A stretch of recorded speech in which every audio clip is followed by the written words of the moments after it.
আসসালামু আলাইকুম ওয়া রাহমাতুল্লাহি ওয়া বারাকাতুহু। নাহমাদু ওয়া নুসাল্লি আলা রাসূলিহিল কারীম, আম্মা বাদ। আউযু বিল্লাহি মিনাশ শাইতানির রাজীম। বিসমিল্লাহির রহমানির রহিম। ইনুল হুকমু ইল্লা লিল্লাহ। সাদাকাল্লাহুল মাওলানাল আযীম। সকলে আমরা দরুদ শরীফ আল্লাহুম্মা সাল্লি আলা সাইয়্যিদিনা নবিয়িনা শাফিনা হাবিবিনা মাওলানা মুহাম্মদ সাল্লাল্লাহু আলাইহি ওয়া আলা আলিহি ওয়া সাহবিহি ওয়া বারাকা সাল্লাম।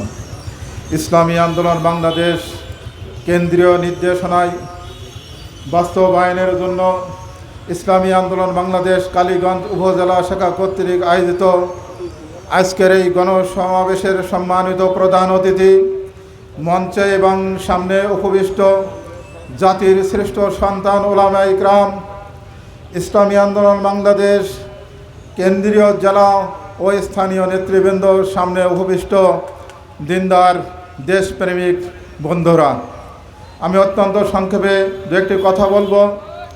ইসলামী আন্দোলন বাংলাদেশ কালীগঞ্জ উপজেলা শাখার আহ্বানে যেই প্রচণ্ড গরমের মধ্যে বহু দূর দূরান্ত থেকে কষ্ট করে যে আপনারা এই সমাবেশকে সফল করার জন্য যে উপস্থিত হয়েছেন, এজন্য আমরা সংগঠনের পক্ষ থেকে আন্তরিক মোবারকবাদ জানাই। আমার সংক্ষিপ্ত কথা হলো, যেহেতু প্রধান অতিথি আমাদের সামনে আছেন, আমাদের দেশ স্বাধীন হয়েছে 53 বছর আগে। এই 53 বছর ধরে আমরা বিভিন্ন শাসন উপলব্ধি করেছি। আবার এই 5ই আগস্টে নতুন স্বাধীনতার পরে আবার আমরা অন্য কিছু উপলব্ধি করার পথে চলমান আছি। তা আমি বলতে চাই, আমরা জয় বাংলা দেখেছি, সোনার বাংলা দেখেছি, সবুজ বাংলা দেখেছি, আমরা ডিজিটাল বাংলা দেখেছি। এখন আমরা দেখতে চাই ইসলামের বাংলা, ঠিক কিনা?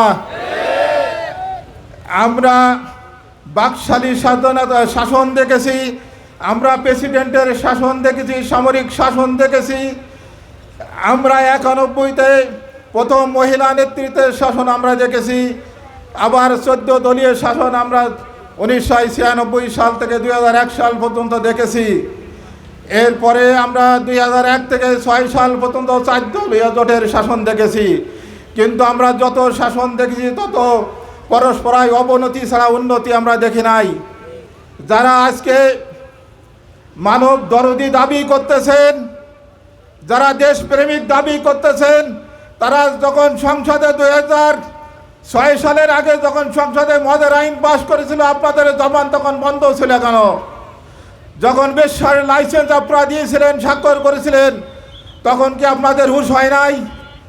5ই আগস্টে দেশ নতুন করে স্বাধীন হওয়ার পরে আপনাদের এখন এত ক্ষমতায় যাওয়ার জন্য এত স্বাদ জাগছে কেন?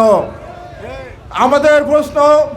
এছাড়া কিছু ইসলাম নামের কিছু সংগঠন আছে, যারা বিভিন্ন মসজিদে বিভিন্ন ইমামদেরকে, বিভিন্ন মসজিদের সভাপতি সেক্রেটারিদেরকে হুমকি দিতেছেন যে আমি আগে এই মসজিদের ইমাম ছিলাম, আমি আবার এই মসজিদের ইমাম হব। আপনাদেরকে তো মসজিদের সভাপতি সেক্রেটারি কমিটি আছে, গ্রামবাসী আছে, তারা আপনাদের সমস্যার সমাধান দেবে। আপনারা কেন রাজপথে অনেক সময় হুমকি দিতেছেন? আপনাদের এই হুমকি বন্ধ করেন। ইসলামী আন্দোলন বাংলাদেশ শুধু মসজিদে বসে জিকির আজকার করে না। শেখ হাসিনার এই যে 16 বছরের দুঃশাসনের আমলে তার প্রত্যেকটা অন্যায়ের প্রতিবাদ ইসলামী আন্দোলন বাংলাদেশ একের পর এক ধারাবাহিক পালন করে গেছে। সর্বশেষ ছাত্র জনতার গণ অভ্যুত্থানে একমাত্র ইসলামী আন্দোলন বাংলাদেশেই রাজনৈতিকভাবে প্রকাশ্য ঘোষণা দিয়ে ছাত্রদের সাথে মিলেমিশে কাজ করে এই জালেম সরকারের পতন ঘটাইছে।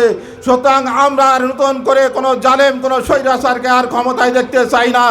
তাই আসুন, ইসলামী আন্দোলন বাংলাদেশের আমিরের হাতকে শক্তিশালী করার জন্য সকল দলমত নির্বিশেষে ইসলামী আন্দোলন বাংলাদেশের ছায়াতলে এসে ইসলামী আন্দোলন বাংলাদেশের আমিরের হাতকে শক্তিশালী করে এদেশকে একটি মানবতা কামী সাম্য মানবতা ও ন্যায় বিচার প্রতিষ্ঠার জন্য, একটা কল্যাণ রাষ্ট্র প্রতিষ্ঠার জন্য আমরা সার্বিক প্রচেষ্টা চালাই। আল্লাহ পাক আমাদেরকে সহায় হোক, আমিন। সংগ্রামী বন্ধুগণ, গণসমাবেশের পর্যায়ে প্রধান অতিথির বক্তব্য নিয়ে আসছেন গাজীপুরের কৃতি সন্তান, আলহাজ হযরত মাওলানা গাজী আতাউর রহমান, আলহাজ হযরত মাওলানা গাজী আতাউর রহমান, কেন্দ্রীয় যুগ্ম মহাসচিব, কেন্দ্রীয় যুগ্ম সচিব, ইসলামী আন্দোলন বাংলাদেশ। নারায়ে তাকবীর, নারায়ে তাকবীর, ইসলামী আন্দোলন বাংলাদেশ।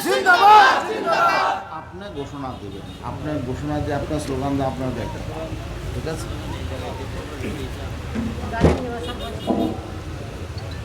আসসালামু আলাইকুম।